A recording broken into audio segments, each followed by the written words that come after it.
Hello, everyone, and welcome back into another episode of Conversations with Chris and Cameron. It is episode 57, and sadly, we were not able to record a podcast after UK's big win against Santa Clara in the first round of 64. And then, of course, UK, they started off great against Iowa State, but then Iowa State, their defense was too much. They got the lead before halftime, and basically the whole second half it was all Iowa State, and UK lost in the round of 32, ending UK and Mark Pope's second season here. And basically, next year is going to be probably a make or break year for him.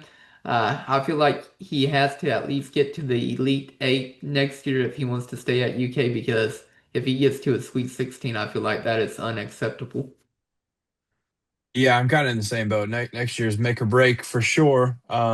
But year two down, and honestly, I was thinking about this before we jumped on here. Our first season since starting the podcast. So first season is down. Sadly, it didn't end in the brightest way possible, and how Mhm. we were hoping it would end when we were looking at it in the preseason. But Yeah. yeah, some good stuff to look at, and sadly more bad to kind of take away. Yeah, for sure. And I know if we were filming a podcast last year during this time, I feel like everybody would have been like, well, mainly happy for UK and Mark Pope for what he accomplished during his first year there because, Mark Pope, he had to assemble a roster. He also had to assemble a staff from scratch. And getting to the Sweet 16, I feel like that was everybody's expectations and goals going to year one. Of course, injuries played a part where maybe if fully healthy, they could have made a run to the Elite Eight or Final Four. But overall, Mark Pope did great. And I mean, most people probably had him at the worst, probably like a B, maybe a B minus. But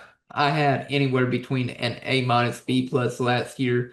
The only reason why I had it there is because, of course, we lost to Arkansas in the regular season in his first year. And then, of course, losing to Tennessee, your rivals in the Sweet 16 was not fun last year. Yeah, last year overall, I mean, at that point, getting to the Sweet 16 was, like you said, he kind of checked the box a little bit because of where his hands were tied a little bit when he got the job, and had to literally assemble an entire team because there was really just nobody left other than some walk-ons, and then he had to build an entirely new staff, move his whole family. There was a whole lot that he had to have on his plate, and he did it literally, what was it, the week after the championship or Yeah. something. So it was like it was all within this certain window. So it was very impressive what he was able to accomplish last year. But the emotions are completely different because also last year the ending was there's like Lamont crying in the tunnel and Yeah. all these different dudes that were crying and Kobe Bryant saying it's whoever takes these jerseys is gonna have a hard time taking mine off of Yeah. me, and then Andrew Carr is like crying while Uh-huh. giving a recruiting pitch. It was like Hmm. it was just like an amazing finish Yeah. with how like Hmm. it was just sad. It was so sad last year, and then you Yeah. get to this year, Yeah. completely different vibe. And Yeah. last year, like you mentioned, the Sweet 16 getting there, it was unfortunate we had to play a team that we beat twice already, Yeah. and that was kind of not like a it wasn't a huge knock on him, but it was kind of Hmm. like, all right, well, it's just an unfortunate situation. Hmm. But like we've said, this year is Yeah. way different Way different. than it was last year. Yeah, for sure. And like I was saying last year, I gave him either like I think I gave himself maybe an A, like at worst B plus. The only reason why I wouldn't have given him a B plus was because, like I said, losing to Arkansas during the regular season and Tennessee in the Sweet 16. So, but this year, flash forward to this year to the end of the year, what would you grade him? I would say right now probably the worst, probably a D plus D. At best, probably a C minus. I would say D or a D or a D plus right now because right now UK they don't have any recruits, and then of course you're probably about to see a lot of players in the transfer portal from UK because you cannot run back this year's team for next year. Like I know majority of them they have a lot of eligibility, they could return to Kentucky, but after what happened this year, losing in the round of 32, you just cannot run this roster back. But I just feel like a lot of bad news is about to hit the program with, staff members leaving, whether, they're quitting or leaving for another job, getting fired, players transferring, and then, of course, not having any recruits. But right now, probably the worst I would give him, if you told me just for the overall season how it went, probably a C minus, though. Sheesh, I'm usually the sunshine pumper and the optimistic guy. I did not think you were going to be. But I think last year I gave him like an A minus. Yeah, I feel like it's got to be like an F. and Like, yeah, and I think it's not all the way to F minus because you do have certain wins where you're like, all right, well, I mean, you swept Tennessee, you went and beat Arkansas on the road, but like, I mean, you this was not an insane SEC, and you no, finished with 14 losses, playing first game of the SEC. yeah, It was just, I mean, I for what we know, like getting a seven seed's not okay in the no, tournament. I know we've had experiences where we've had seven, eight, and stuff like those just aren't okay. yeah, So yeah, I honestly I didn't think you. I figured we would get on here do the grades and whatever, and I thought we'd have something similar. Mine's much lower. yeah, But to and me, it's just like I think it's because of what the expectations were. Because you had the mhm, most money in the sport, like you mentioned, he's not landed a single high school recruit. So mhm, all of that on top of 14 losses, yeah, and I know there's injuries, so it's a little bit of like an asterisk with the 14. But I mean, overall, like if you look at even when we were fully healthy, it didn't necessarily look like yeah, the most expensive roster in the country, and we were winning the national championship. So it feels like we were just far from what the expectations were yeah, going into the year. So I'll personally say F. and And I yeah, I'm usually the like just sunshine pumper, sunshine and rainbows yeah. all the time, but not right now. Yeah, if you're talking about at the very beginning of the year, expectations were, I predicted a Final Four. I forgot what you picked, probably a Final Four as well. Yeah. But I mean, from expectations from the beginning of the year to now, of course, it would be an F. But you have to look at it, from differently from beginning of the year to how everything played out with the injuries and everything with that. Getting also big wins, season sweep against Tennessee, winning against Arkansas. And I'm just talking about, the overall season in general, not even landing recruits and of course, staff members leaving. But yeah, I would say at worst probably like a D, D plus, and probably at the best for me would be C minus, I feel like. Yeah, I think you could definitely look at it in different windows. And also the part of the why I have it as an F is you lost to Louisville. So that's just like that Yeah, doesn't happen. But I think you could definitely look at it from like different windows of the season, like the post Missouri game. yeah, You could probably give this like the complete turnaround that he was able to coach up and get these guys to play like was probably like a because at that point we were like, are we even going to make the tournament? tournament. At Yeah. that point, I mean, from then on, you can maybe like a B minus or something. Like you could, Uh-huh. we won a lot of games, we won nine straight, whatever, and like or five straight, and then whatever it was, but there's just I don't know. Overall, it's just and I know I have the expectations like in my head where I'm like, well, dang, like that just kind of stinks. Where you were basically expected to like at minimum be an Elite Eight team. Something happens, maybe whatever, but like Final Mhm. Four expectations were placed on you, top 10 Yeah, team in the country, and you leave in the second round getting blasted in a historic yeah, loss. So yeah, I don't know. I get what you're saying though. With like you can look at it from different points and where yeah. we got to from where we were because it was definitely a roller coaster season. But I think if you go throughout the season, it was more up a little as it got later, just Yeah, because like you were able to kind of turn some things around. I don't know. I mean yeah, that roller coaster would make people sick. I know that. yeah, for sure. And like you were mentioning, after that Missouri game, I think UK won what, eight straight games after that, or like six of eight. I can't remember, but it was just insane how well UK was playing after that Missouri game. Of course, you barely defeat LSU, but that is what caused the run. Yeah. So we had won five straight and then three straight before dropping three straight. The Florida, Georgia, Auburn Yeah, which run. should have never happened. Should have won at least Yeah, one of the three, more like two of the three. yeah, probably should have won two of the three, and end up dropping all three of them. Hmm. Yeah, yeah. Overall, I mean, there's a lot of good moments from the season. I think we Yeah. can definitely look back on and we can talk Hmm. about those throughout this. But yeah, just I mean, you could definitely say even without a letter grade attached to it, you could just say a disappointment. Like it Yeah, was for just a sure. 1,000%. Because I Yeah. remember seeing, I don't even remember what the song was, but I just remember the Instagram post from I don't even know what account it was. I can't remember, but it was like once the roster was set, once it was the night that Oweh said that he was coming back and the Hmm. roster was set. and I was like, "Oh my gosh, we are stacked. Like Yeah. we are going to absolutely run the conference."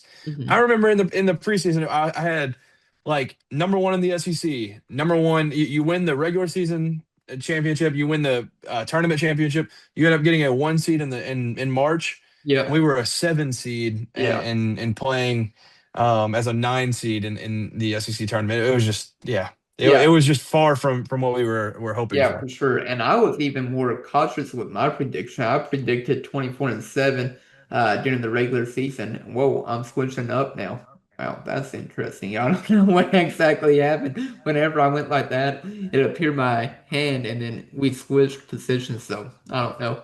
That was super. It also just put an emoji in the corner of your Yeah, screen. I that's don't what know I'm if it saying. pops. Like whenever I put my hand up, it caused me to go, I'm on the right screen and you're on the left. And then whenever I put my hand up like that, I went on the left side of the screen and you went on the right. So hey, if you're Oh, watching on YouTube, like you'll be interested at this point, I guess. yeah. We'll keep you awake by just going Yeah, back and keep forth, you I awake guess. for sure. But yeah, I was even more cautious with my prediction. I said 24-7. I think 14-4 in SEC play. I was expecting like to get a number two seed with that record, and like if you probably go 24-7 on the year, 14-4 in the SEC, that's probably a number two seed more than likely in the NCAA tournament. And hey, I was fine with the number two seed, even though I know we spent $22 million on this year's roster. So, that's what my prediction was, of course.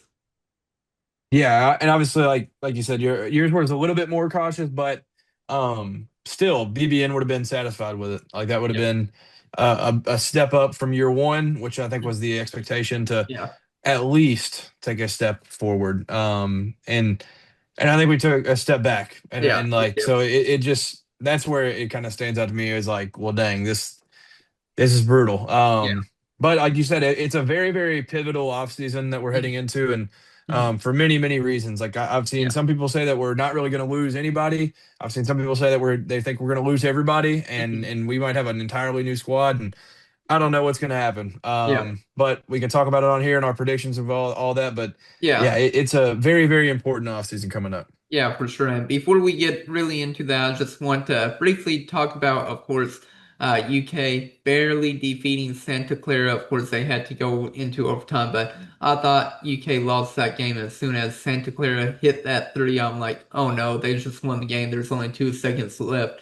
And then, of course, Otega Oweh hits the three, basically like everybody was talking about. It was the same distance as Stephen Curry back in the 2015-2016 season whenever the Warriors were able to defeat the Thunder. I believe that game was at the Thunder Arena. So everybody was comparing Oweh to Curry that day and everything. And like I said, UK, they were able to pull it out in overtime, and I was so happy that we were able to get that win though, because if you lose in the first round of 64, like so many fans were going to get on to Mark Pope saying we need to fire him. Of course, they are still doing that, but it's not as bad if you lost in the first round, like the round of 64 to Santa Clara.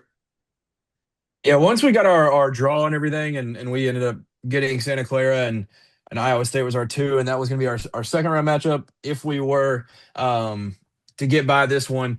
I was going into it with the mindset of like, if you can win the first one, Hmm.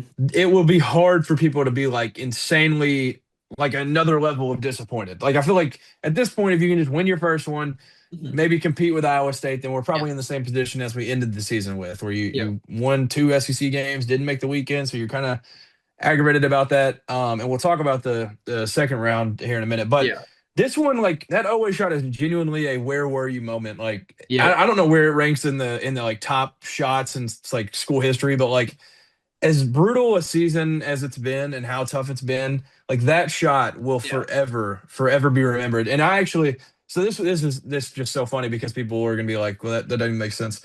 Um, like I was in Rupp for this because I was at the Sweet 16. I was mhm, with the guy like my coach was getting honored for 500 wins, whatever. uh-huh, Um, and we were sitting there and I was watching by myself because I was surrounded by a bunch of people that I didn't know, and then the people that I did know they were Louisville fans. So I was like, all right, so I'm in a terrible situation.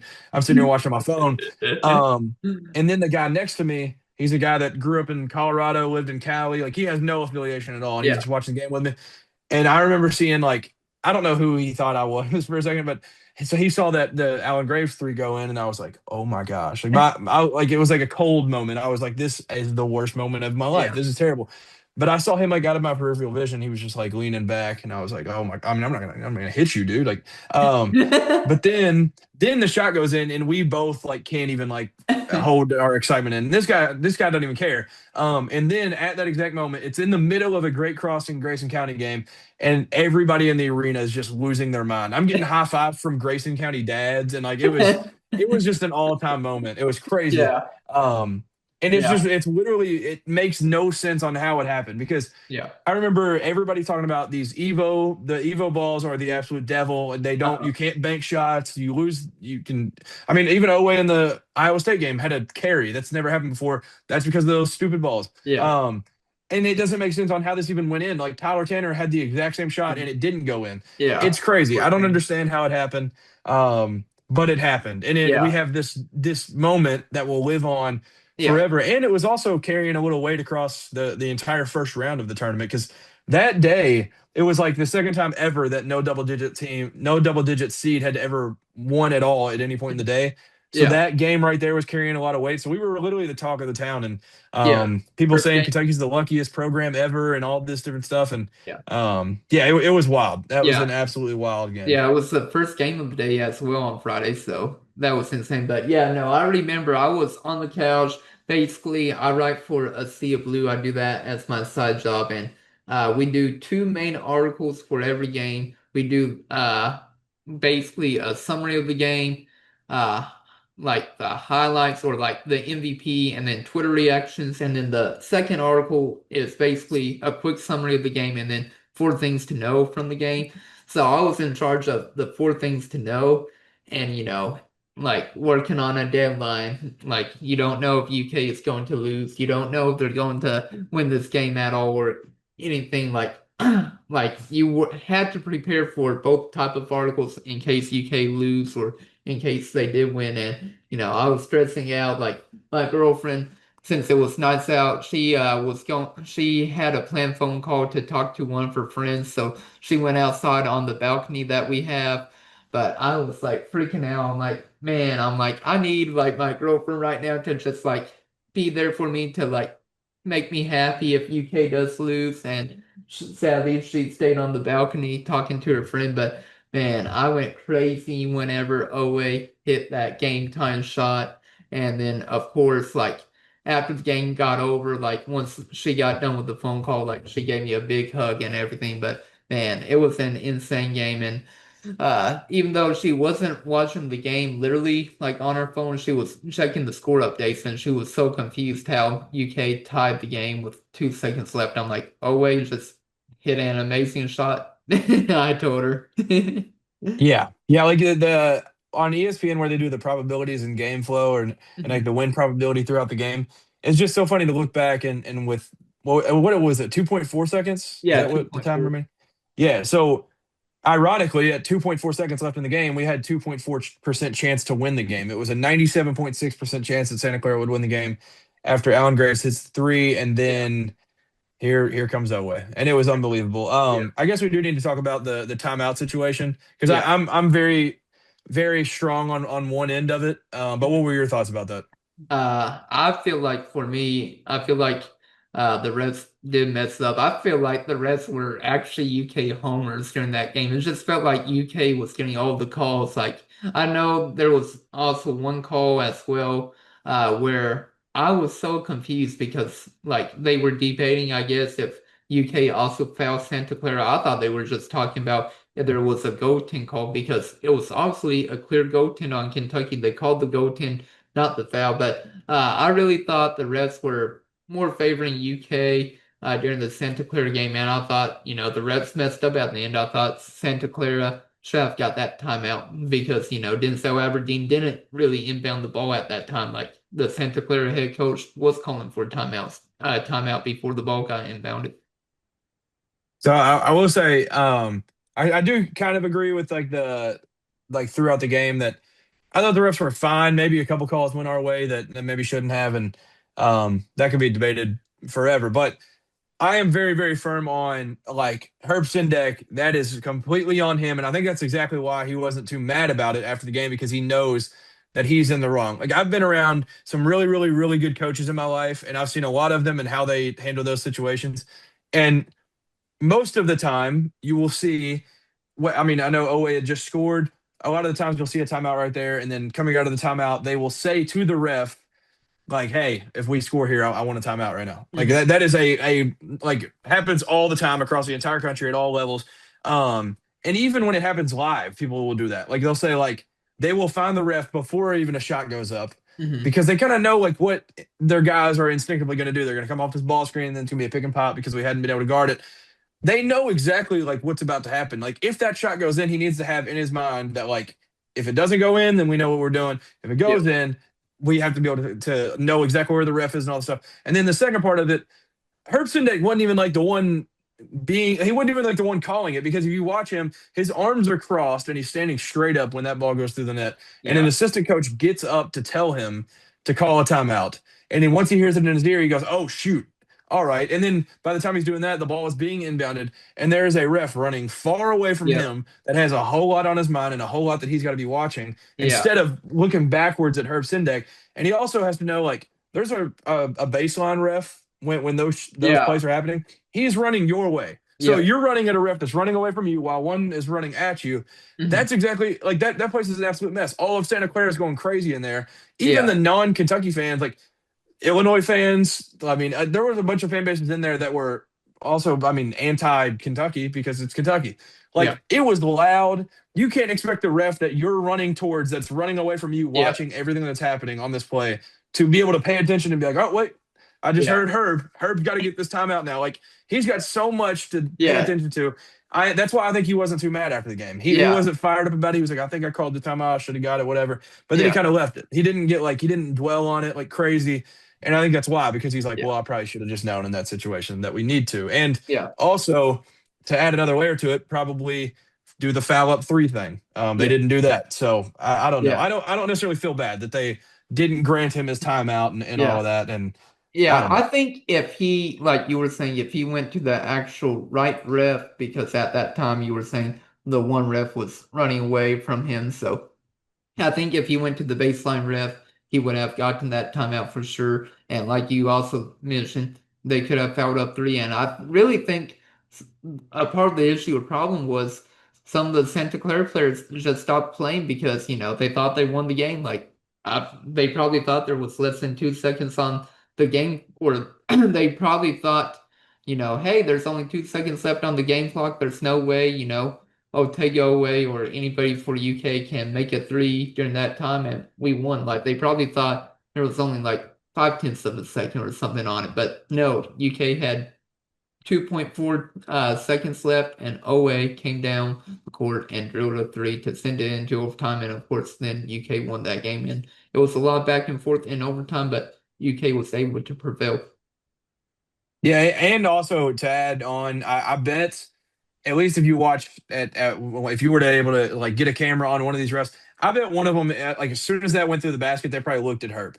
And if you look, as soon as that goes through the basket, like I said, his arms are crossed. Yeah. So they probably looked over and they're like, all right, he's not using one. All right, we're back to the game. Like Yep. they kind of have that instinctively, especially at that level. Mhm. But like you said, that's why the cliche play to the last buzzer, play to the Yeah. last whistle. That's why that's a thing. And like Yep. you said, they probably were thinking this one's over. Hmm. And I don't know if you saw, I've enjoyed. I mean, it was mainly in that window because now it's kind of tough to look back on it. Like after we had won that game, I probably watched a billion reactions to it, and there Yeah. was one in Santa Clara's gym where they were watching it on the big board, and it's like an all time, Yeah. like they are on the highest of highs, lowest of lows within 2.4 seconds. It was absolutely crazy. Yeah. It was definitely absolutely crazy. And basically, I was in a rush because after that, my girlfriend and I, we went to some house showings. Like, we're trying to find a place. Like, her lease ends in July at this apartment. So we're starting to look. We're trying to decide if we're going to get a condo or a house. So I really didn't have too much time, basically, right after the game to look on Twitter to see what people were saying, like what Mark Pope or the players had to say. But once we were able to get back and after talking about what we want, like a condo or a house. Like that's whenever I got back onto social media and just started to see what people were saying. And like you mentioned, I probably looked at so many different reaction. I also watched the Otega Oweh game time shot like 100 times after that. So it was definitely a lot of fun and just seeing everybody's reaction after Oweh hit that game time three, and then of course for UK to win. Yeah, yeah. I mean, I probably watched that shot like an unhealthy amount. It's been Yeah. way too many times, but and like you mentioned, being able to go out in overtime and honestly a crazy overtime, because like the first possession it took like an entire minute because we Mhm. just kept getting our own rebound. But then it was a 16-11 overtime, and Yeah. after seeing that what was it, North Carolina VCU that was just nobody scoring for like 3 or 4 minutes. We saw like an absolute like cinema overtime. It was super cool. But yeah, Yeah. being able to get out with a win, what was amazing, and then being able to reward Mhm. Otega Oweh for an unbelievable game, Yeah. and Brandon Garrison had a crazy game. But there were a few guys in this one that just Yeah. were literally in the mindset of like we're not going home tonight. Yeah. They just had that mindset. Had that will basically, but that's all I really wanted to talk about with Santa Clara. Like I said, very exciting game. Glad we were able to actually win in the first round of 64, 89 to 84. But I just want to quickly mention Iowa State, and then we can Well, get I into do have one more thing. Just because I saw that it came out like after that game too. For Oweh, well, he had the historic game like I mentioned, but then he also became um second. the leading scorer or whatever Yeah. in the 2 year period at UK. Yeah. But then he had the 35 8 and 7. He was the first since Larry Yeah. Bird to do that. So I just wanted to highlight that before we Yeah. moved on because it was unbelievable. Brandon Garrison, Mo Diabate, Denzel Aberdeen, and then Oweh was Yeah. the absolute like savior that did everything for us there at the Yeah. end. So just wanted to mention that before we moved on. Yeah, for sure. Oweh had a historic game for sure. Like you mentioned, 35 points, and then of course, Brandon Garrison, Mo Diabate, and Denzel Aberdeen all stepped up for Kentucky in a much needed win. But let's talk about Iowa State just for a little bit, and then we can get back into more off-season talk and everything. But of course, like we mentioned earlier, UK got blown out to number two seed Iowa State, 82 to 63. UK ended the season 22 and 14 with a loss in the round of 32. And overall, they started out great. They were up, 20 to 9 to begin the game, like the first half. But then after that, it was basically all Iowa State. They actually took the lead 31 to 30 going to halftime, and then the second half, like they just blitzed UK. Basically, like the first half, they started to blitz them, and that's when they started to come back. Like as soon as Jasper Johnson came in for Denzel Aberdeen, he just played 1 minute, and Johnson was a -9 on the floor. I couldn't believe it. Like, how do you give up 9 points in a minute whenever you get subbed in for Aberdeen? I get it. Jasper Johnson isn't the greatest, but to score, like, to allow Iowa State to score 9 points in 1 minute while you're on the floor, and then, of course, you get benched for the rest of the game. But, I mean, once Johnson came in, not blaming fully on him, because Kentucky's offense was terrible. Like as soon as Iowa State changed up their defense where they were double teaming everybody, UK just could not pass the ball and they kept turning the ball over and over and over and over again. And that's why Iowa State won this game after they switched up their defensive presence. Like UK's offense was nothing. Yeah, it was. I mean, I hate to like call out dudes, but like, yeah, it was literally when Jasper checked in. It was an immediate 9-0 run. It was one of those games that you just can't have that happen. I did screenshot just because it blew my mind on how bad of a collapse it was at the end of the half. We were up 30 to 23 when Momcilovic missed a turnaround jumper and Malachi had it in his Yeah, I hands, remember that. lost the ball. Then they hit a three, and that ends up fueling a run that ends up being an 8-0 run to get them the lead at half. And it felt like similar to what Nate Heisey said. I don't know if you saw his comments after the game, but he had said that like we just knew kind of going into it. We had watched some of the games that they had played, and we just knew that once they get to a certain point, they just kind of quit and say that's about it. And like I wouldn't say that these guys like quit and like didn't care or whatever, but like there was parts of that second half that it genuinely felt like they just want to get this one done. Like they Yeah. just want to mail this one in. Yep. And so it was so tough to watch. It was the Yeah. most like aggravating.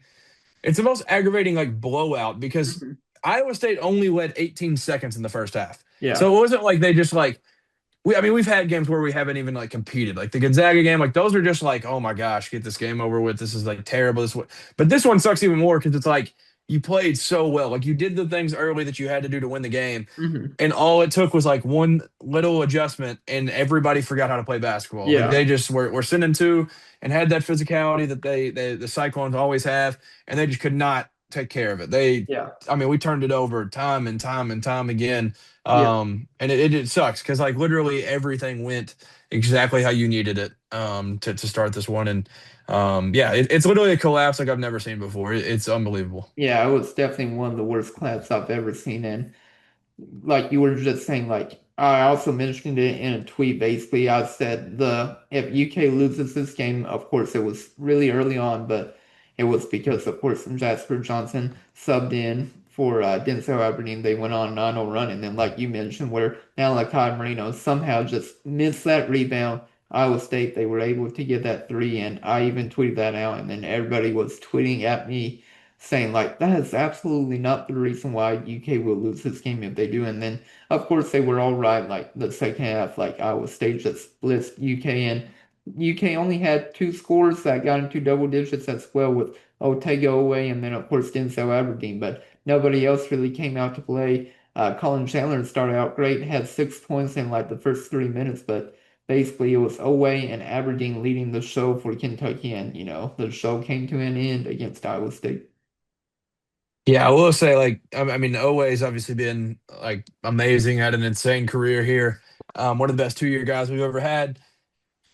But Denzel Aberdeen, this dude right here is an absolute warrior. And being able to go out like this is just the best thing I could imagine for him in a loss because like this dude was a -5 in a game that you lost by 19 points. Like Yeah. that's very, very, very impressive. Um, Hmm. 20 points for him. He Yeah. was literally like the only guy that it felt like would get in there and not absolutely freak out when he had the ball in his hands and they'd send a Hmm. double or get all this pressure up in him. Like he was incredible, literally Yeah. throughout the entire game, and he's one of those dudes that I feel like never did quit, and Yep. I really do wish we had longer with him, because of games like this where he just is able to steady everything, Yeah. keep everybody calm. But I mean, he played like playing 36 minutes and then having a -5 in a game you lose by 19 is unbelievable. So Yeah. he played outstanding, but it obviously was not enough. Yeah, and it definitely wasn't enough, and like I wish Oweh and Aberdeen the best for the rest of their lives, whatever they might do in the future if they try to continue, the pro route, they make it to it, whether they make it onto an NBA team or a G League team, or even go overseas. We'll definitely keep up with their college or with their careers after college and see what they do.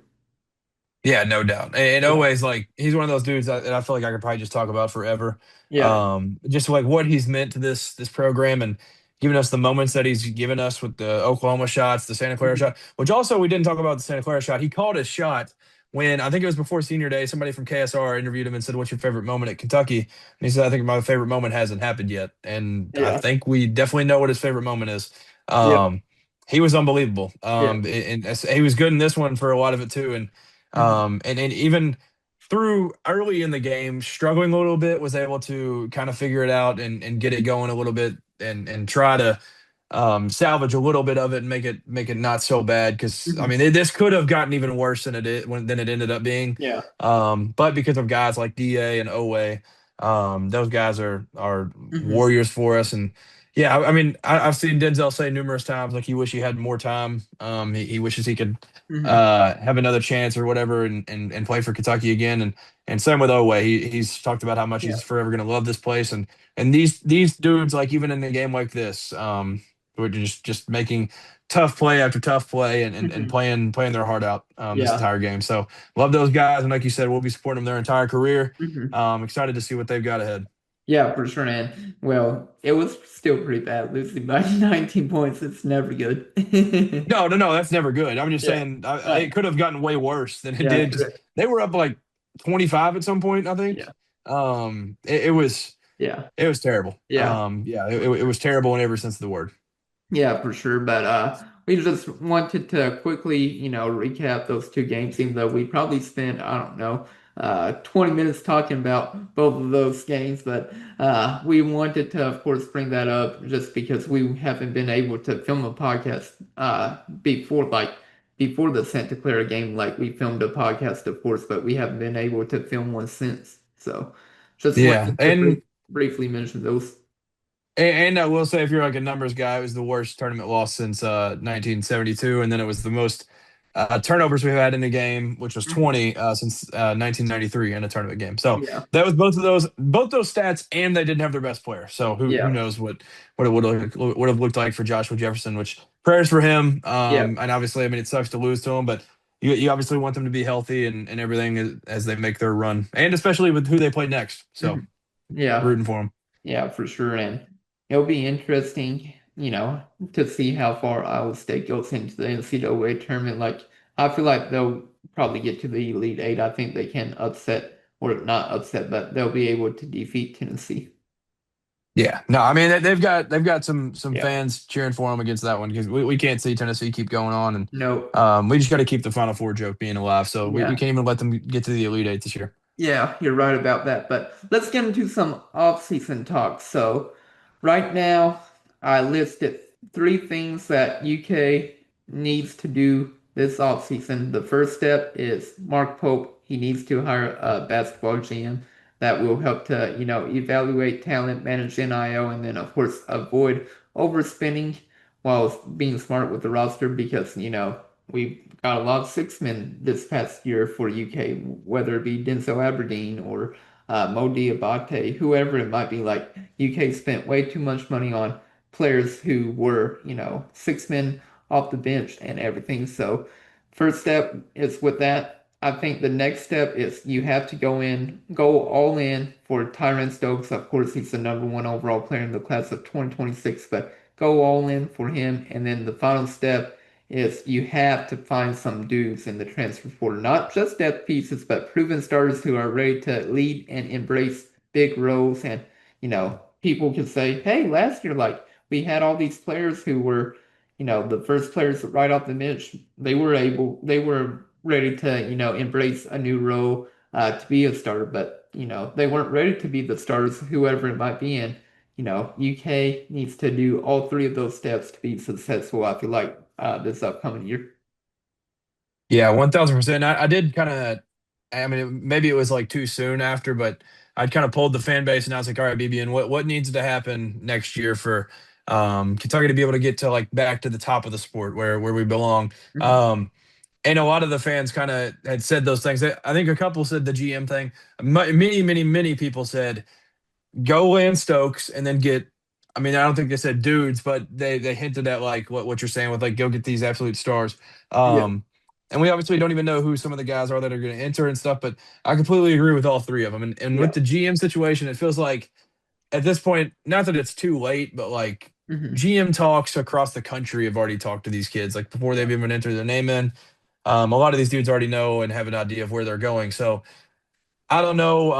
Obviously, the studs of the studs haven't entered the portal yet. I yeah, don't know what names could pop in, but I don't think any names would really necessarily surprise me.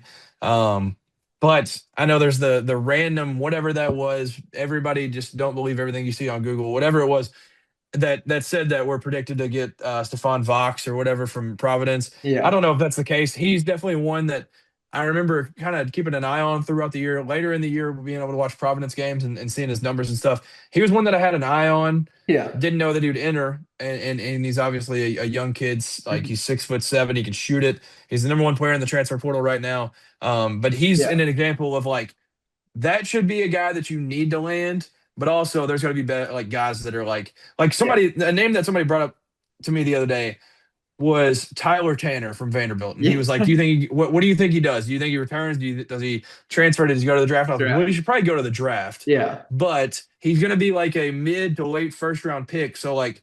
Money wise, we could match it. Like we saw Yaxel as a late first round pick last year, come mhm, back to college. Tyler, I'm assuming will go to the draft, yeah, but there's a world where you could see a situation where maybe his people think that the money is better in a college spot, and we could pay that. So it's yeah, just like I don't know if that's a legit reality that he ends up entering the portal or whatever, but like Hmm. go get those type guys, like Yeah. the Heinz Steinbachs of the world that we talked about Yep. in our last episode, like that those type of guys in Uh-huh. alongside more shooting, because I don't care who you bring back from this team, there wasn't a whole lot of shooting Nope. anyways. You've got to go get some shooters and go get Yep. absolute stars like you mentioned. So I definitely agree with all three of those things.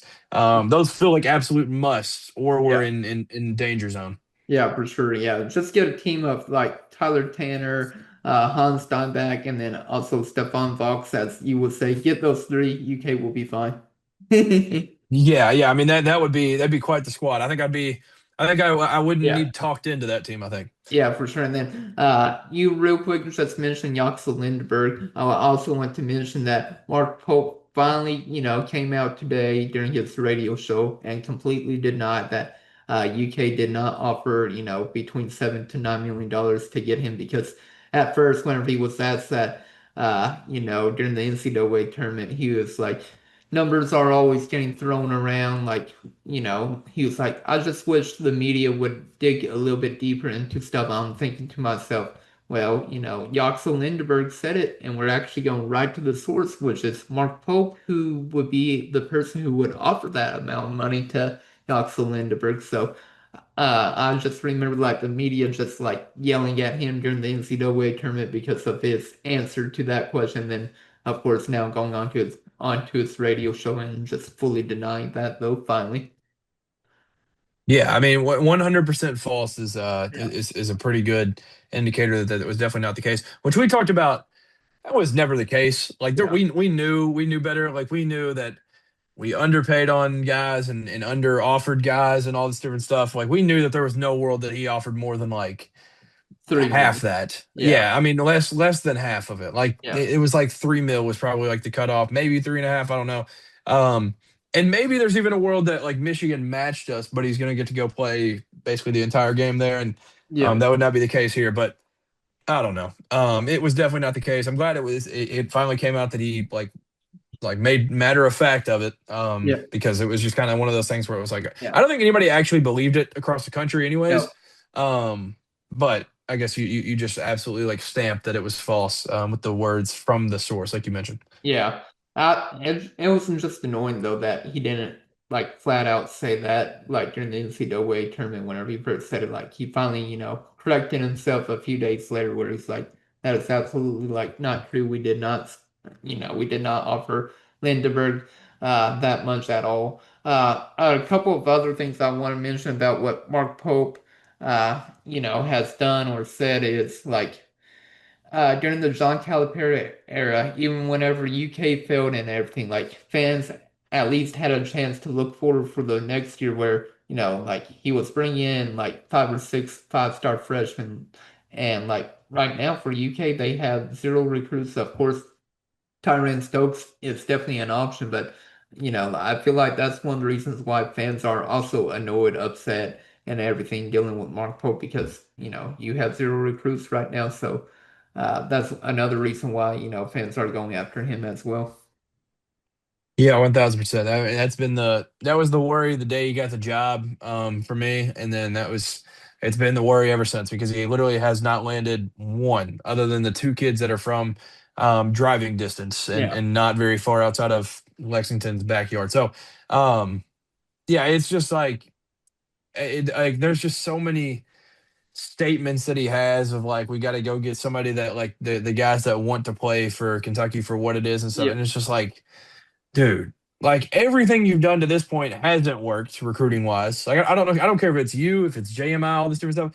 yeah, Like it hasn't worked, whatever you've done. So mhm, like at this point, there's absolutely like what you mentioned with Cal, like there was always something. There was always just like something that would be like, all right, well, next year. Oh, next year. Like even when he left, it was like, man, there's Somto and Boogie Flan and Carter Knox. Like yeah, this is a squad right here.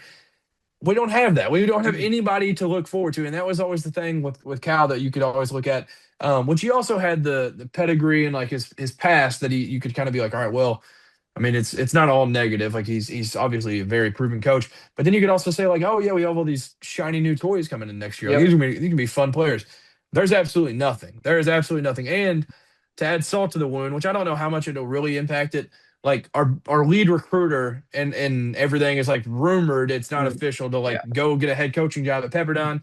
That would also probably hurt things with Yeah. Stokes, I would guess. So I Yeah. don't really know where that situation lies, but he's literally it's a once in a lifetime scenario that the number one player in the entire country is from your state. Mhm. It's crazy. For sure. And we'll talk a little bit more about that later on in the podcast with the assistant coaches leaving potentially. But I want to talk about Mark Pope and, like he knew, like what frustrated me was he actually admitted to the media and everybody that he knew that UK was a little bit light at the point guard position. Of course, I understand what happens. Like you lose Travis Perry to the transfer portal, then of course, Caden Lewis backs out of his commitment. He ends up going to Villanova so he can be closer to home. And then, of course, like you needed another guard, so you miss out on Lamar Wilkerson, and then you get, Denzel Aberdeen from Florida. But that is what really frustrated me was that, Mark Pope actually admitted to the media that, hey, I knew we were going to be short at the point guard position. And then, of course, during the middle of the year, where all these teams were adding players from overseas or whatever it might be, and he was asked, "Are we going to add another guard from overseas or whatever it might be, like a mid-season transfer?" And he's like, "No, I'm going to roll with my guys that we have out there." Of course, at that time, Jalen Lowe was still playing. He was off and on with his uh, shoulder being injured and everything, but he was still playing, not at 100%. But it just made zero sense to me that he later admitted that, hey, we were short in the point guard position. Why didn't he get another point guard either during the, off season or, during the middle of the year? Yeah, it is absolutely brutal. And one way that it would have been a situation that we didn't have point guard trouble is if things had gone as planned and he was able to land the guys that he actually targeted. Because if Donovan Dent's here, I think Caden Lewis is still here because it was a one-time thing. It was like Donovan Dent's gonna be here for 1 year and then he's gonna Yeah. be out and it's your show. And if Caden Lewis is a backup point guard, it would be absolutely spectacular. So Yeah. honestly, I don't know. We didn't see enough of Lowe, but like you can make an argument that both of those guys have had better seasons than what Lowe has. So like Yeah. it's a really unfortunate situation. It's also very hard to find backup point guards like guys like I think guys are more willing to like step down a level and lessen pay to be able to play the entire time.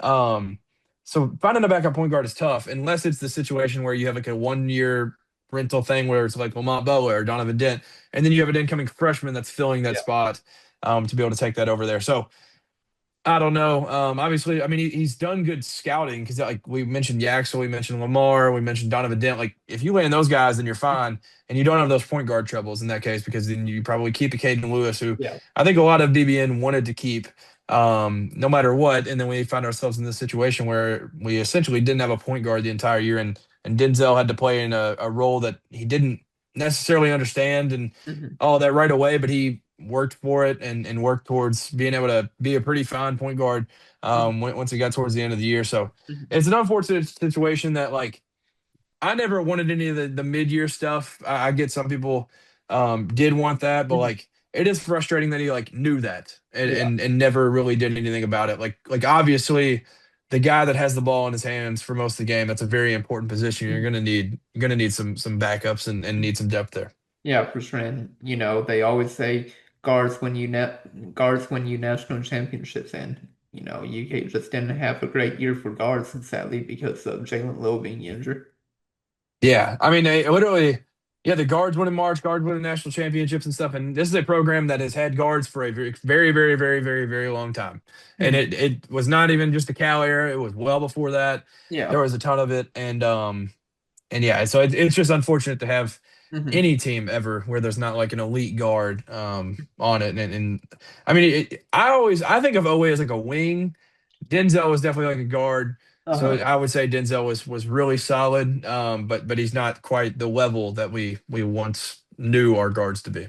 For sure. Like we've had so many great guards as you mentioned even before John Calipari, like Ray John Rondo as well. Like you can't forget about him. But one last thing I want to mention about Mark Pope, and then we can get into like, predictions on if players will stay or leave, and then we'll also talk about stat changes to end the podcast. But Mark Pope, he did mention that retention is very important, and he singled out three players. He didn't say their names specifically, but he did say, like we started, a first year center, first year power forward, and then a sophomore two-way guard, talking about Malachi Marino, Andrei Yelovich, and then Colin Chandler. So it sounds like he is targeting, those three players that he definitely wants them to stay. And then, of course, you can't forget, like many fans really want Cam Williams and then Braden Hawthorne to all stay. So there's five players right there that UK could potentially bring back come next year, though. Yeah, do you think he was talking about Colin Chandler or Cam? I think he was talking about Colin Chandler. I could be wrong, though. I think he was also talking about Colin. Yeah, But it's just like funny because it's like there's two situations with that one. The others yeah, were very obvious with the first year power forward, first year center. yeah, But I think that's a great core to bring back. mhm, If you're able to get those three, because those are very, very important pieces. And then if you can get Cam Williams, Braden Hawthorne, yeah, those dudes to be able to come back, then you have a situation where you can really build what my hopes would be like certain guys to be able to start over a lot of those guys. But I exactly. definitely get his point where retention matters. Like if you look across the Sweet 16, if you look at all these teams, like look at where these dudes started their college career. Like these guys, like retention is absolutely massive in the sport. So you've got to at least have a little bit of it. And those three guys played a whole lot of basketball this year.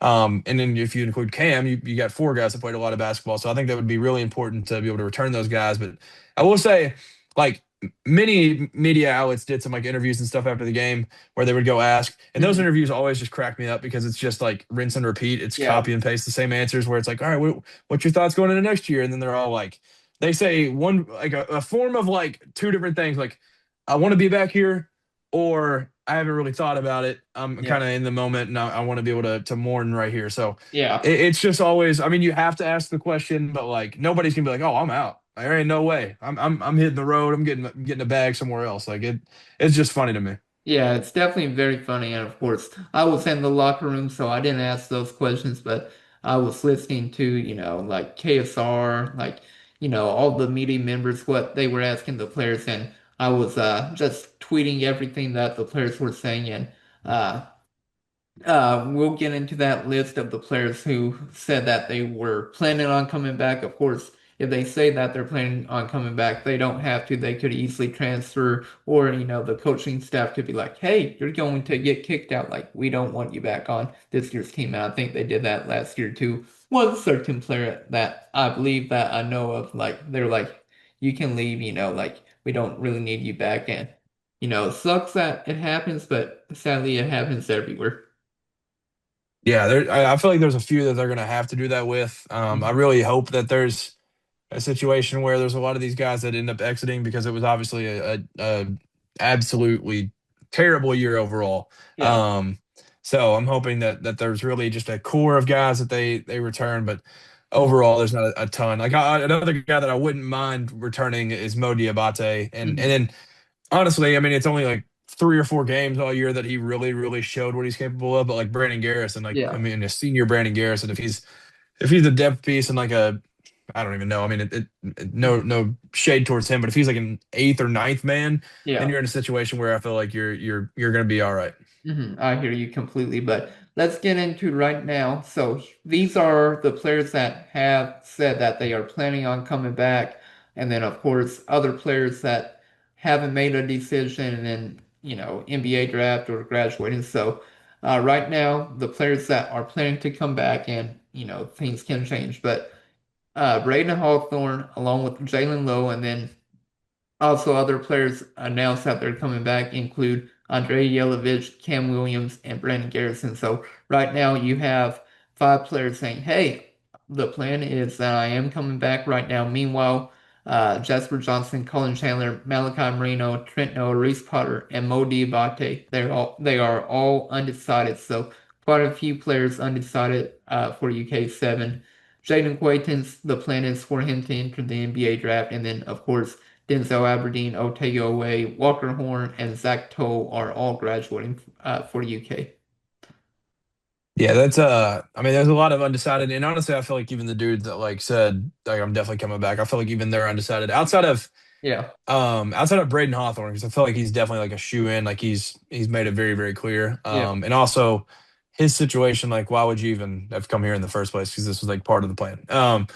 So yeah, I mean, even though those guys like did end up saying that like yeah, plans to be here, whatever. Like you mentioned, you can there's multiple times in college basketball where guys are kicked out or where they even their own plan changes because these are also 18 to 22-year-old men that Yeah. their mind is racing and they're going to see numbers flash before their eyes and they're going to be like, oh, you know what? I might actually go with that. So there's a lot, and until it's written in stone and I see graphics for it that are official Yeah. then there's obviously a lot up in the air for a lot of these guys. Yeah, for sure. But let's get into, all the players and figure out where we stand on where we think if they are going to stay, transfer, or of course go to the NBA draft. But we'll start out Jasper Johnson, easy transfer. Like he's gone. Like there's no way he comes back to UK. Like he could stay and stay. He could go to Louisville, or of course he could go to UNC or Alabama, who were also in his like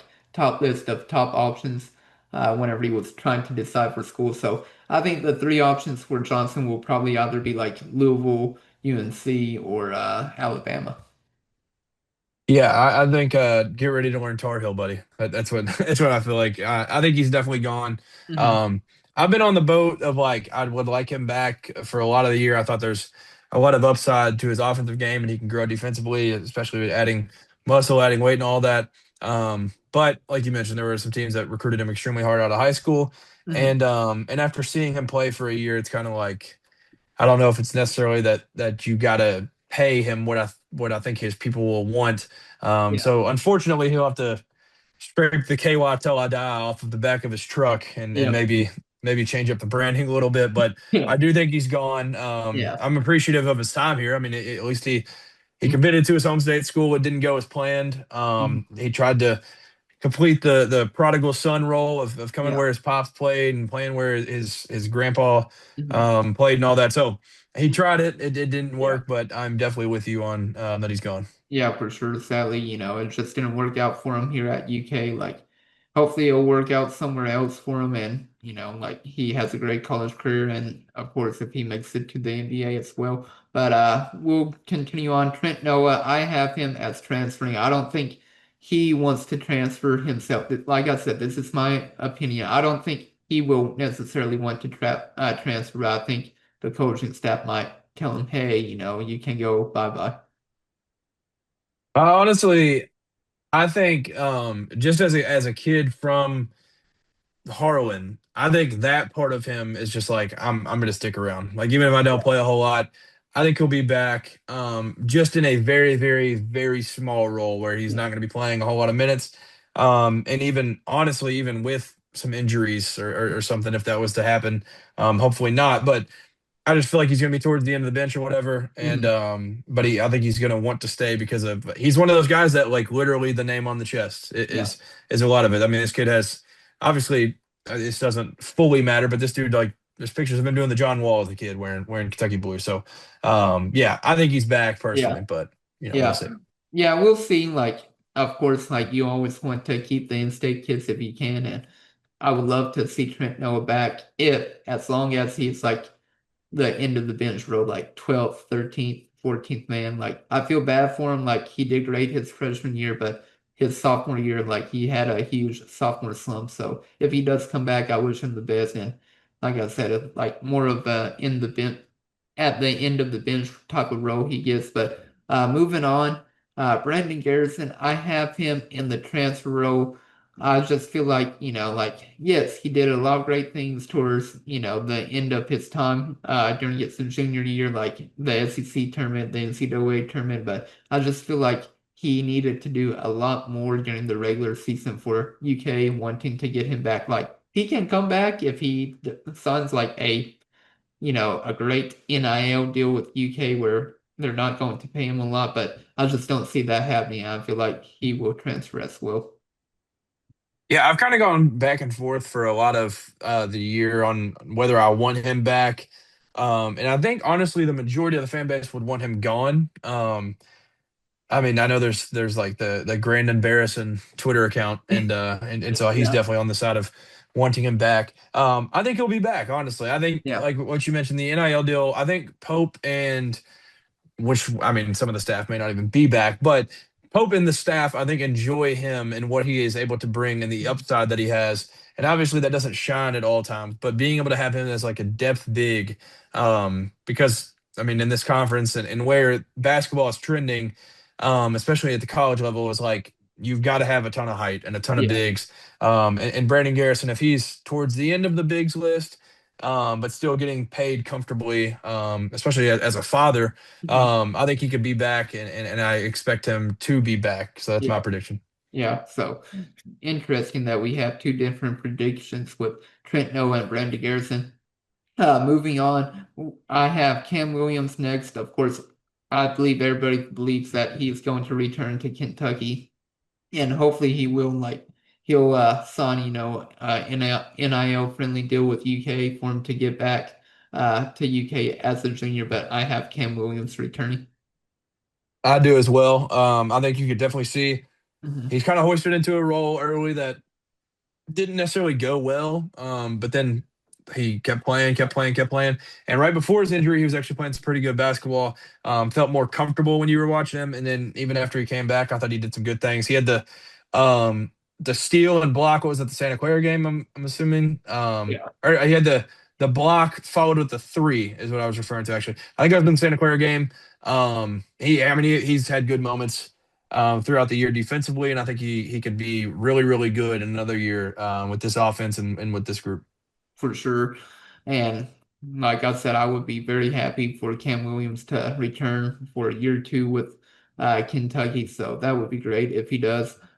Continuing on, Andrei Yelovich, I have him returning to UK. I know some people want him gone because, he can't play defense. Yeah, he did not shoot the ball great, but I have Andrei Yelovich returning as well.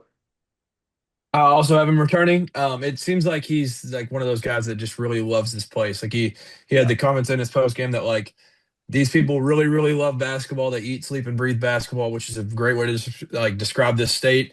And I think he loves that, and I think he's going to be good in another year around Pope and all that we're trying to do because he can stretch the floor and obviously his defense can definitely go up. But I have him returning. So glad we're on the same page about that. Colin Chandler, I have him return to Kentucky as well. I know his post-game comments weren't the greatest, but I do believe he'll return back to Kentucky and be with Mark Pope year three, like both of them being year three at UK. And I can't wait to see what Chandler can do as a senior at UK. Yeah, in the wise words of Mark Pope, Colin Chandler. Colin Yeah. Chandler, yeah. So I do have him returning, and I'm very, very excited to see what he can be next year. I think it would need to be for the betterment of the program and the betterment of the team. I think it would be even better if he was in a six-man role, Mhm. and kind of slid back, I guess you could say, in the lineup, but still has a very important role with this group. And but I have him returning, and I'm excited about it. Yeah, for sure. I agree with you. Like he comes back, he becomes a sixth man for UK, plays about 20 to 25 minutes still, but I'm glad, we're both on the same page that he's coming back and hopefully he does because like it would suck if he goes back to Utah and plays for BYU and Kevin Young or something like that. Yeah, I mean, I could see a world. Genuinely, like I remember, like a month and a half ago, I was like, "Oh my gosh, all these guys are gone." Like, if you're, because at that point, I was like, if you're Colin Chandler and you look at what's happening at BYU, you're Mhm. from Farmington, Utah, dude. Like, you could go back home and play for the school you originally committed to. Mhm. But then obviously things kind of flamed out after that point, after the unfortunate Saunders injury. But I'm Yeah. hoping he will return, and I have that as my prediction. For sure. And then continuing on, we've got a few more players left, but Jalen Lowe, I expect him to transfer from UK. Of course, he already said that he is planning to return to UK, but I just don't think it will happen. If he does return, like he'll be a sixth man for UK. But yeah, I think Lowe sadly, has to hit the doors and just because he had that shoulder injury and you don't want to take a risk on Lowe being your starting point guard after having a shoulder injury. Like you want a player who is as 100% healthy as they can be. Of course, Lowe was fully healthy before coming to UK until he got that injury, but tried to get a 100% healthy point guard because, like each year UK has had under Mark Pope, Lamont Butler having a shoulder injury, of course, Jalen Lowe, and then you got to try to probably find another starting guard, I feel like. Yeah, I also have him transferring out. Now, I think it's all almost like one of the things where we say that the staff kind of pushes it out.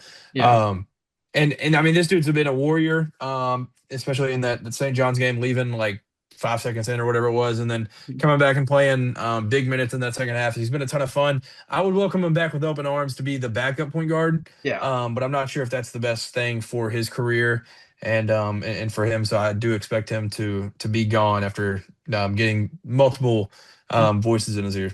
Yeah, for sure. And who knows, maybe like he ends up getting more money at a different school or something like that. But just continuing on, I had Jaden Quayton's, of course, leaving Kentucky, whether he goes to the NBA draft and stays there or he transfers again, because right now a lot of projections have him as a late first rounder. So we'll see if he goes to the NBA draft or if he returns back to college. But either way, he's not going to be at Lexington next year.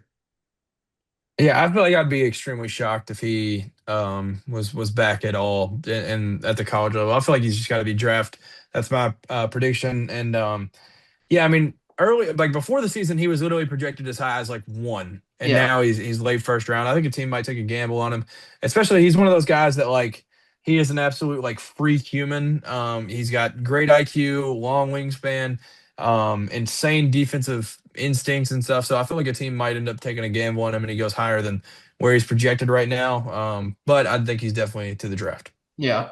So we'll see what happens with Quakens, whether he transfers or stays in the NBA draft. But continuing on, we have Braden Hawthorne. We both know like he's going to probably come back to UK. He told the Herald Leader he is, so I expect him back. Yeah, I definitely expect him back as well, and I'm excited just to see because he's literally like he is kind of like the like new toy and shiny new toy that you just like haven't got to open yet, and like there's anything on the table for it. And I do hope that in the offseason he's able to put on some weight because Yep. he's extremely skinny.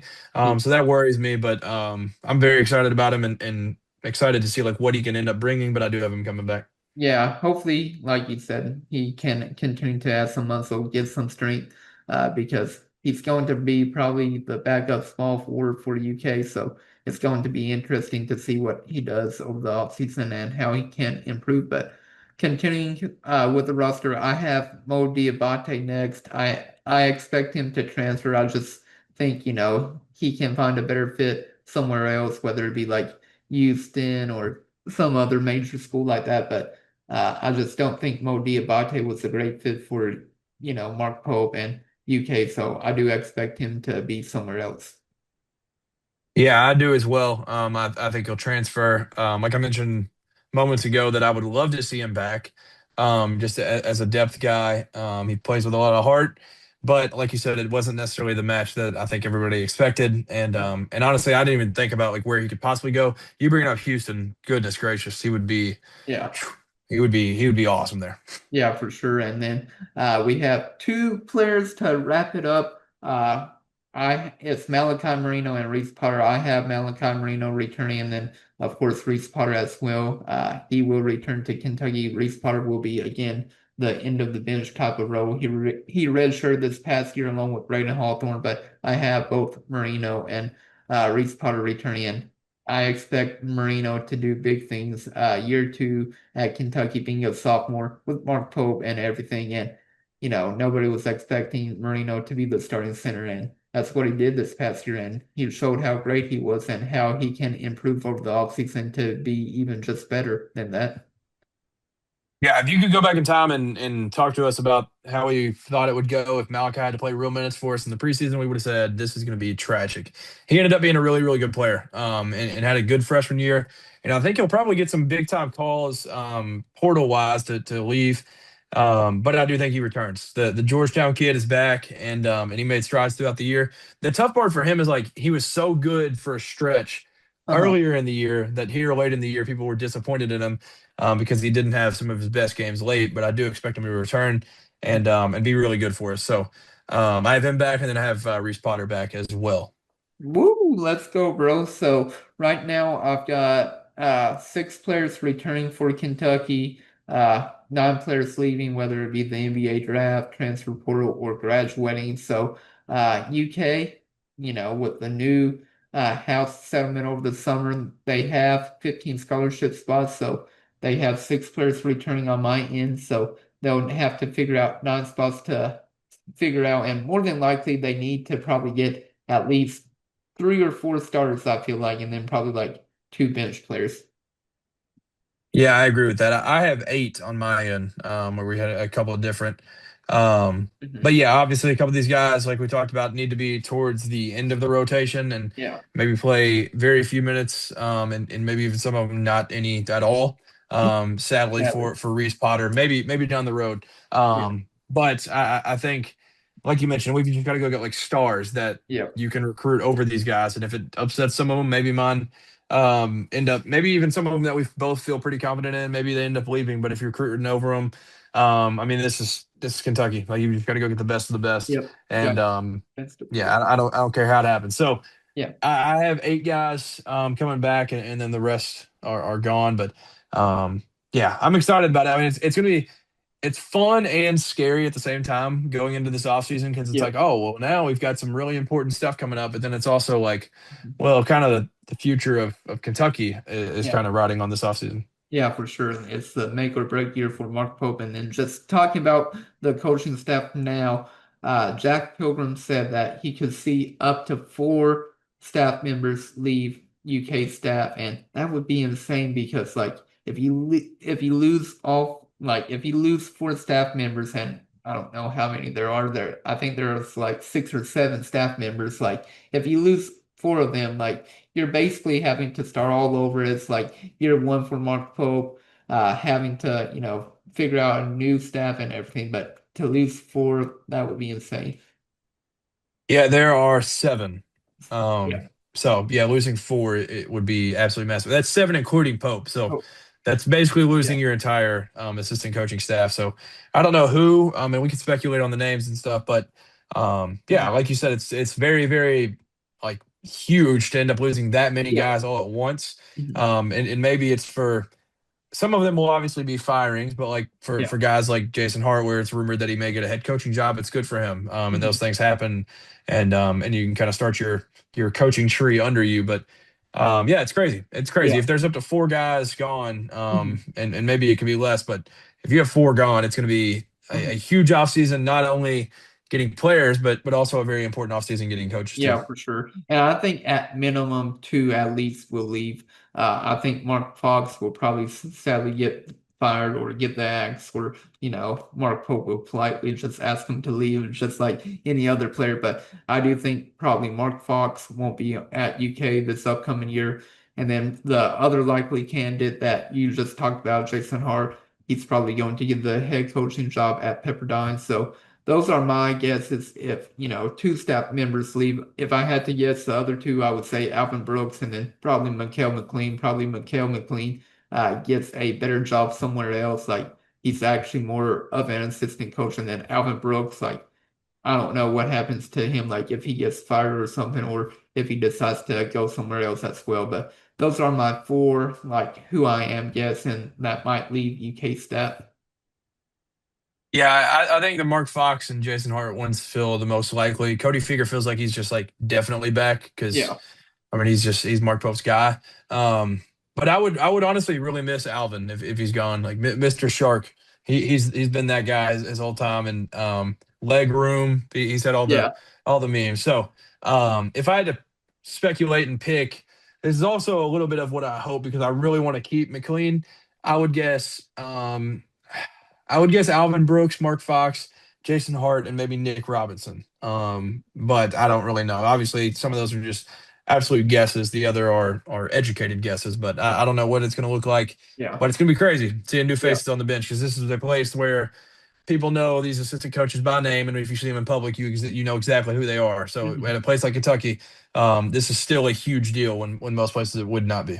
Yeah, for sure. And like I said, I think we all are expecting at least 2 coaches to be on. Sadly, like I said, Mark Fox probably getting the axe, and then Jason Hart more than likely leaving for a head coaching position. And we all knew with at least Jason Hart that he was only going to be at UK for a couple of years. Like I was expecting 1 year at minimum, 3 years at max, because he wanted to get back home, wanted to get back out west, and like you were saying like get a head coaching job, and he probably will be the next head coach at Pepperdine, but we'll see. Yeah, and I mean, if you've seen that Pepperdine campus, you can't blame the man. Yeah, And it's also a prestigious school, so that would be cool. I'm assuming one of the roles will be filled by the Keegan Brown hire because, like, yeah, I mean, he was technically hired, but then there's nothing really been put out for his like I like there's never been like an official thing like saying this is exactly what he's doing here. When like if you go to the men's basketball roster, it says like associate head coach, associate coach, and then there's like assistants, and then there's directors of basketball ops. Like he's not like on there, so I don't really know. Maybe it's like waiting until one role is open and then he's uh, filling into that. But I don't know. yeah, That's definitely going to be one of the names that fills though. yeah. We'll see what happens. But do you have anything else you want to add for this podcast? I don't think so. The only thing that kind of stood out to me just because I saw it on social media a couple times. We we're in the darkest days as Kentucky fans because this was March Madness that put this out. The most consecutive Elite Eights without Kentucky. This is now the longest drought we've ever Yeah, had without an Elite Eight. So yeah. it's just we're not actually just crazy like the national media wants to call us and crazy expectations. We are just in some very unfamiliar times right now. Yeah, I wrote an article actually about that on AC Blue was posted today, like from the CBS Sports stat that you just mentioned. No, I'll check it out. I did not read that yet. Yeah. I didn't know if you wanted to mention anything from the coaches show. There was one quote that I wanted to talk about, but that was Yeah, about it. mention it real quick. We can wrap it up from there. Okay. So I mean, this is Wyatt Huff that put this out, but this is on Mark Pope's coaching show, and you sent it, and it was in the Mhm. clip that you sent to me to watch. In 72 games, we've played 10 with a full roster in the last 2 years, and then in 56 games, we've played 5 games against Power Four teams with a full roster. So that and part of it where he kept saying like I never thought that he would ever do this, and I was shocked by him actually doing it. Where he's comparing everything to the last 4 years of Yeah. Kentucky. And the Which reason that I is had good. like a little bit of a problem with it was that that version is that man was like essentially fired.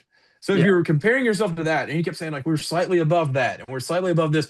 If you're just slightly above that, then you're Yeah. not okay. You're not Yeah. in a great spot. And also, if you look at the pedigree and what that man had already done here versus what you've done here, then it's like, all right. I mean, Yeah. I don't know. So I was just very shocked by him Yeah. continuing to compare when that's not okay. Like that, Yeah. even like with that and being slightly better than that is not okay. Mhm. But I understand him trying to back up his points and everything. Yeah. Um, and yeah, I just Yeah. wanted to mention that one because it really stood out to me. Yeah. Some fans were like happy that Mark Pope actually said that. Some fans were thinking he was making excuses. I was on the side where he was making excuses where you previously just mentioned that John Calipari was essentially fired from UK. Of course, he wasn't. He left to go to Arkansas after, what happened to him the past 4 years at UK. But like what Mark Pope said, just slightly better than the past 4 years before he became the head coach at UK. But you can't have that. You should be comparing your first 2 years at UK to John Calipari's first 2 years at UK, where UK went to an Elite Eight and then a Final Four during the first 2 years with Coach Cal. And of course, UK went to a Sweet 16 and a round of 32 under Mark Pope. Like you should be doing those type of comparisons, not the last 4 years of John Calipari here at Kentucky.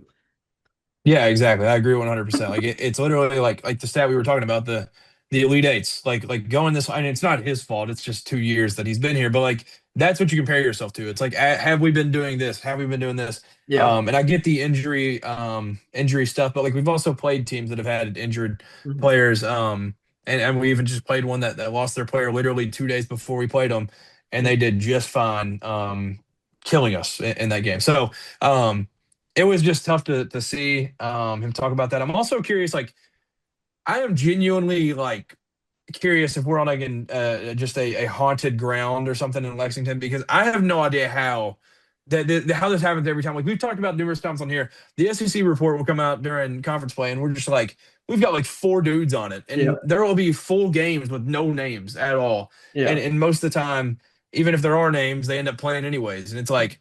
I don't know what we've done wrong because we've even changed trainers. It's not like it's all been the same dude. I don't Yeah. know. I don't know what we got to do to be able to stay healthy. Yeah, I don't know either. I mean, like everybody just says like, hey, that 2011, 2012 team had no major injuries. Like Anthony Davis like had that one scary injury, but he was perfectly fine during the NCAA tournament. Everybody's like, ever since that, we've had always injuries or something like that. Like 2014, 2015 had Alex Poythress tearing his ACL, done for the year. Like we've had so many major injuries or like even minor injuries that have kept players out for a couple weeks or a month. Yeah, yeah, it's unbelievable. Like these have been like some of them haven't been season ending, but like Lamont, it obviously changed the way he had to play his game. And like he had mentioned in his show tonight, like he was the healthiest player like ever before Yeah. that, and then Lowe had never gotten hurt the entire time. And like Mhm. yes, the Quaintance thing is a different story. Like you took a risk on it, but like the rest of these guys like they ain't even been hurt before, and then they Yeah. get here and they get hurt. I don't understand it. Yeah, neither do I. But do you have anything else you want to add? I don't think so. I'm excited. I'm Yeah. honestly excited for portal season to be able to jump on and Yep. talk speculation. But obviously can't get too excited until these names are officially Yeah. official. And But and once the transfer portal actually opens up too. yeah, what's the technical date of the Uh, portal? it's April 7th, I want to say. So it's April 7th. yeah, I'm pretty sure it's still 2 weeks away. Um, I it want won't to, load. It won't load. yeah. Yes, Tuesday, April 7th. Hey, I was right. There you go. Wait, Yeah. wait. So that's what two? Wait, is that's the day after the Natty, right? I think. Yeah. So, oh, okay. I kind of like that because I feel Yeah. like we got Cam Williams like the day we played Tennessee last year. So it was Yeah. like it was a wild, wild Yeah. world we were in. Yeah, you're right about that. Like the portal opened basically during the Sweet 16, which every coach was upset about that. I'm glad they, moved it after the season. Yeah, yeah, no doubt. I do like that. Yeah. But I guess the only thing is how's your bracket looking?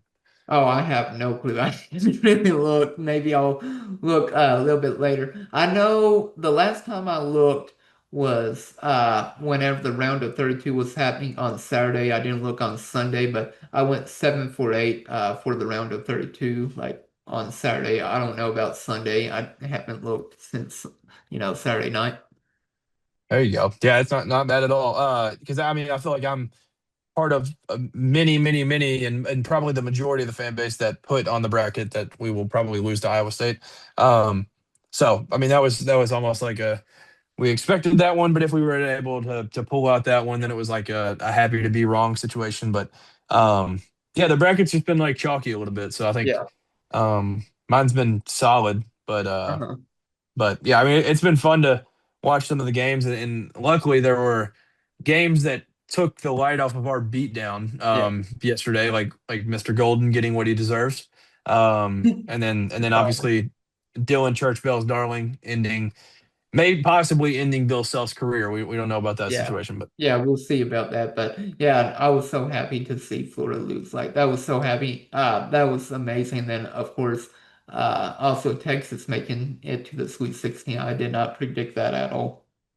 no, yeah, I definitely did not. I definitely did not predict that. That was cool to see, but yeah, it was fun to see like the entire all of Twitter last night just be piling on Todd Yeah. Golden. So that Yeah, was a lot of fun. my best bracket on ESPN is 99.5%, and then I've scored 530 points so far on it. So it's ranked apparently 143,000 on that on Yeah, ESPN. I was gonna say 99.5 is like really, really good. I, Yeah, I have a few that are 94.5, but none that are as high as 99. But yeah. did you enter that into into like a group or anything? I did not. I have Arizona winning it all in that bracket.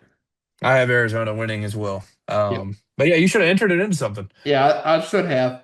I regret Knox, who's my favorite artist. He was actually on so KSR real quick, and then we'll wrap up this podcast. But you know how Mario Maitland will do those videos to do like 2 or 3 minute recap of whatever segment Matt Jones was talking about. So he was talking about, I think, he was predicting players coming back, like a percentage chance on if they're coming back or leaving, and actually, Knox was in one of the pictures, like during that 2 or 3 minute segment.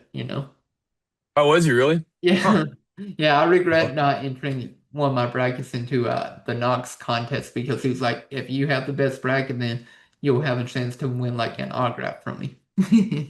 Yeah, that would have been pretty sweet. Yeah, Yeah, I entered like a few of them where like yeah, some of them are like first place takes all or whatever. yeah. Um, but it's always fun just to throw a little money on there and then see what can happen. Yeah, for sure. But we'll wrap up the podcast real quick. I just want to say congrats to the Kentucky women's basketball team for making it to the Sweet 16. I think it's the first time since like 2016 or 2018. I can't remember exactly, but first time since 2016. yeah, first time since Yep. 2016 that they have made it to the Sweet 16. They should have done it last year under Kenny Brooks. They choked, of course, in the round of 32 against Kansas State in Lexington at Memorial Coliseum, but happy that they were able to actually pull the game out because they were up, I think, by like 13 points going into the fourth quarter, and I was so nervous that they were going to choke. And luckily, the West Virginia player missed the shot to go ahead. Kentucky got the rebound, and then they basically won it from there. Yeah, Clara Strack. She had a ball game too. She had Yeah. 18 points, 15 rebounds, 4 assists, 1 steal, 4 blocks. Yep. So maybe she's living up to Denzel saying she better than me. So, Yeah, she better um, than me. but obviously they're gonna have a tough one coming up Against with Texas. Texas. So Yeah. Yeah, it'll be interesting. But that's all we have for tonight's podcast. I know we've been filming a lot longer, like over an hour. Like I think tonight spent like an hour and 25 minutes, close to like an hour and a half. But we'll continue to bring out great content. We'll bring out shorter content in the off season, not like podcast episodes, but how we've previously done where we've done 5, 10, 15-minute segments.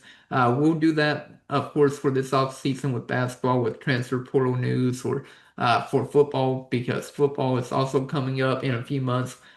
There's been a lot of practice notes that I have written down, so we'll definitely be talking about football and basketball in later podcasts, and also filming shorter segments, 15-minute segments. So excited about all that, but we can't wait for the offseason, and we can't wait to see, what this Kentucky basketball team can do in Mark Pope's make or break year going to year three too.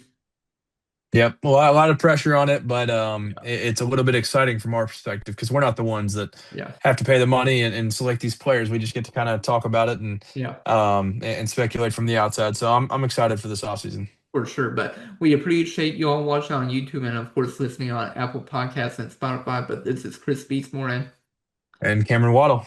have a great week, everybody.